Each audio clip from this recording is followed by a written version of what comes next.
Estamos ya muy cerca de fin de año.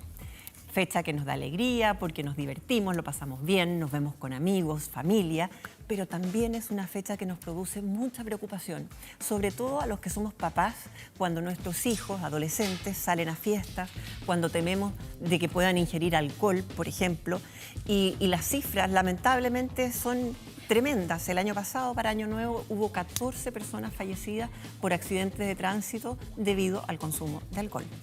De acuerdo a Carabineros de Chile. Sí, es fácil, ¿no? Caminar por la calle y ver el 31 de diciembre, después de las 12, hay un montón de adolescentes que están borrachos y gente grande también, ¿eh? No también adolescentes, pero bueno, hoy estamos hablando de este tema. Mucho consumo de alcohol en general. Mucho consumo de alcohol.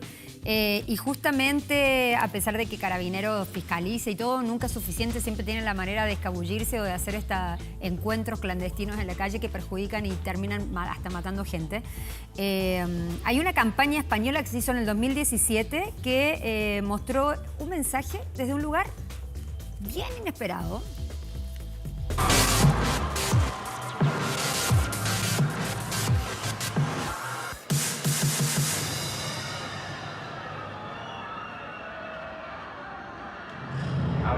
Me llamo Carlos Rubio, tengo 30 años y llevo 2 años, 1 mes y 15 días en la cárcel.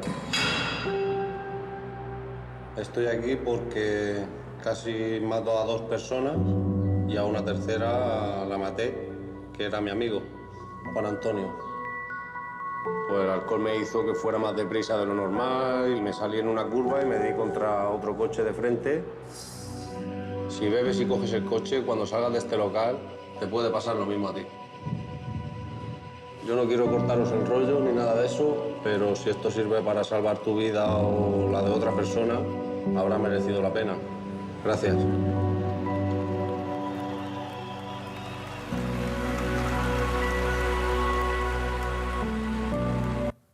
Bueno, sin duda una campaña con mucho shock, ¿cierto? Ahí entre todos quienes la vieron en una discoteca que se emitió en Barcelona y también en Madrid, y fue bastante efectiva, ya que los días que se emitió esta campaña, también quienes asistieron a este carrete, por así decirlo, disminuyeron también su consumo de alcohol. ¿Qué opinan, chicas? Mira, acá hay varios temas que se cruzan, ¿ah? Uno tiene que ver, bueno, el consumo de alcohol, por supuesto, en menores de edad no, está prohibido, pero también las personas que van manejando. Hoy día me tocó entrevistar a alguien en la radio que nos hablaba efectivamente de, una cosa son las normas o las normas que uno pongamos en las casas, también el ejemplo que damos. Y nos hablaba la entrevistada de niños de 9 años que decían, yo veo cómo mi papá se toma un pisco sour a la hora del almuerzo y yo me tengo que subir al auto con él manejando después. ¿Y cómo yo le puedo decir a mi papá que no me quiero subir al auto?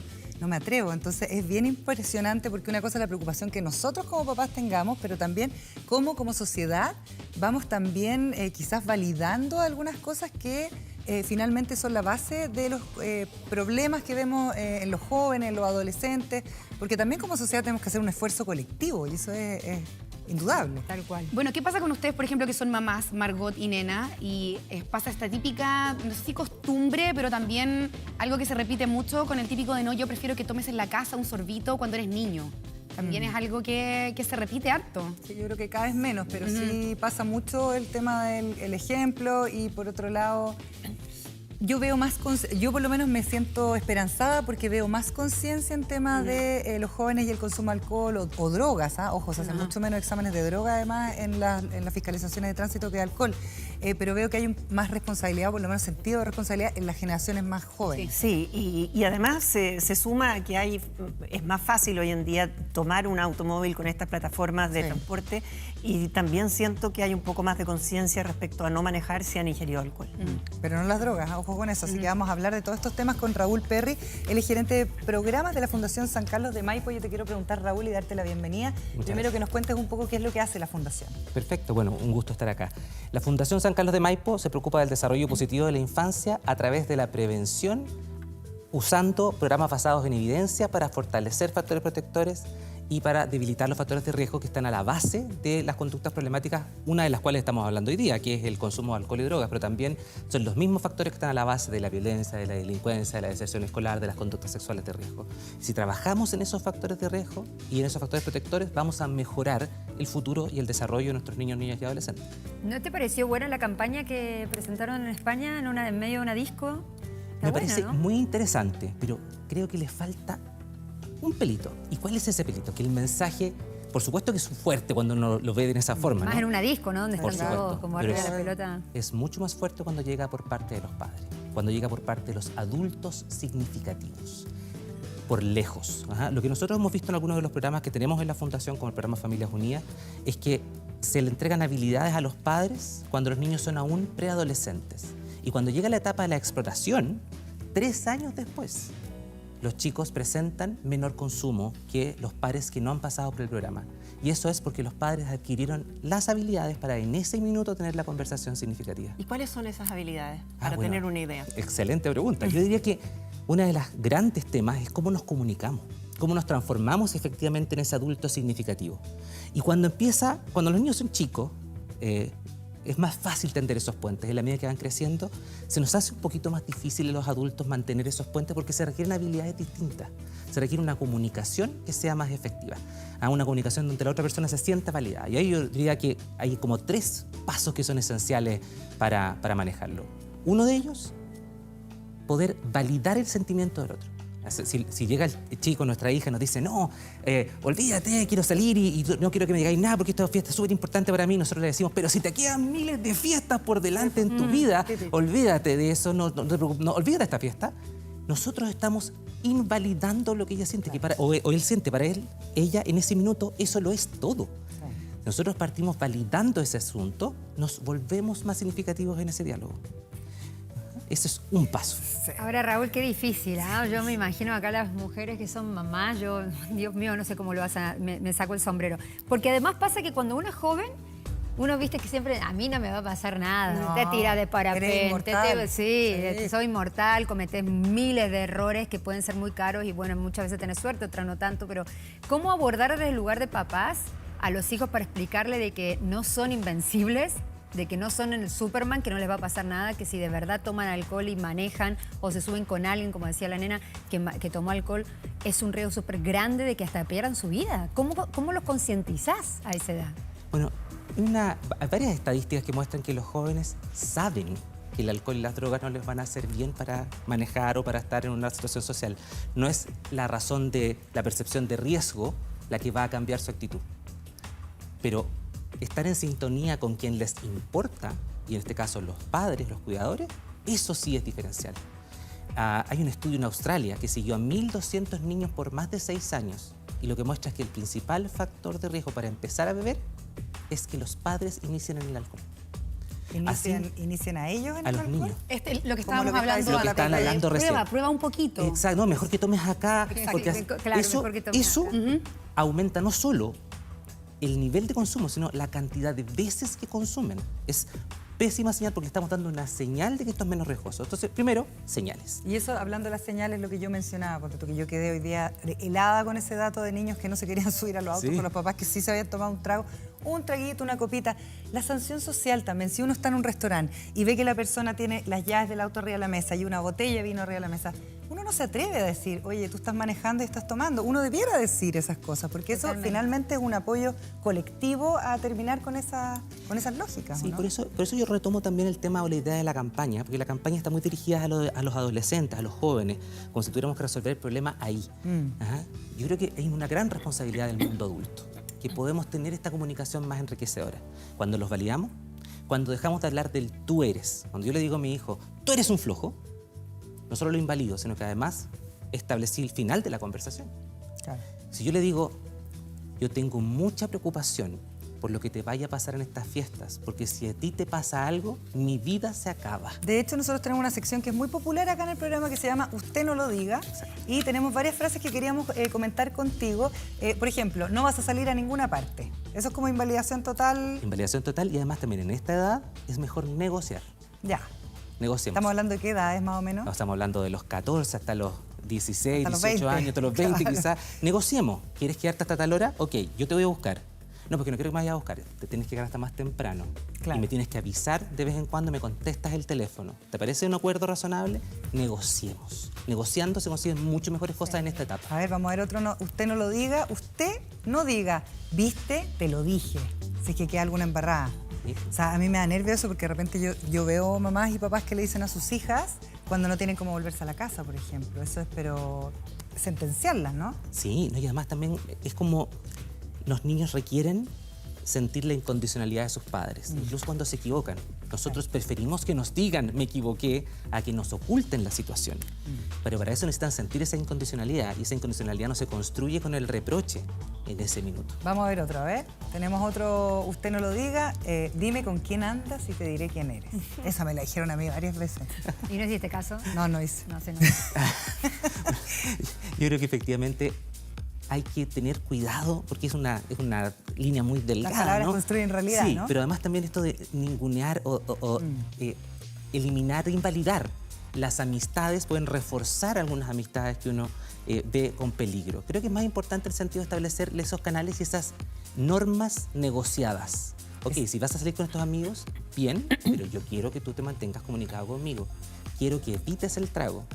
Estas son las cosas que yo necesito que tú hagas y si tú las haces, podemos mantener este acuerdo. Pasa cuando tus hijos, por ejemplo, son menores de edad y tienen amigos que son mayores de edad. O amigos que uno realmente cree que no le van a son buena aportar influencia, claro. o que de frentón a uno no le gustan, si a veces pasa. Y además que las mamás siempre lo huelen eso. Sí, Siempre. Sí, no, en lo mi tienen en la caso guata. me pasó con uno de mis hijos, perdón lo autorreferente, pero lo que yo hice fue decirle a mi hijo que no me gustaba su amigo por las razones que yo tenía, que yo no sabía si en verdad yo tenía la razón o no, y lo que hice fue que lo invitara mucho más a la casa para tenerlo cerca.